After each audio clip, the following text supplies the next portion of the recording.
আসসালামু আলাইকুম রহমতুল্লাহ।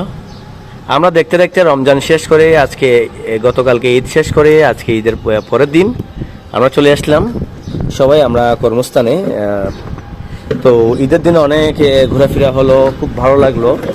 তো আজকে আজকে খুব ভালো লাগতেছে, কেননা ঈদের পরের দিন আমি লাঞ্চ করে আসলাম, খুব ভালো লাগলো। এবং আমরা ফিরছি আমাদের এই ঈদের পরের দিনের জন্য। আজকের বিষয় হচ্ছে যে আমরা আমার সামনে আছেন মোহাম্মদ খুকুন ভাই, তিনি এখন ডিউটিরত অবস্থায়। কেউ কিছু মাইন্ড করবেন না, আসলে ন্যাচারালিটির দাম বেশি এখন। যে আপনি যে বেশে আছেন ওইটা হচ্ছে ন্যাচারাল বেশ, যেটা আপনার কন্টিনিউ এভাবে থাকবেন। এবং যখন আপনি কোথাও যাবেন তখন একটু সেজে গুজে যান, ওটা হচ্ছে আনন্যাচারাল, ঠিক না? আর ন্যাচারাল হচ্ছে যে এটা আমরা এখন কর্ম করতেছি, ডিউটি করতেছি, ডিউটির পাশাপাশি ন্যাচারালভাবে আছে, এটাকে খুব সুন্দর বলে।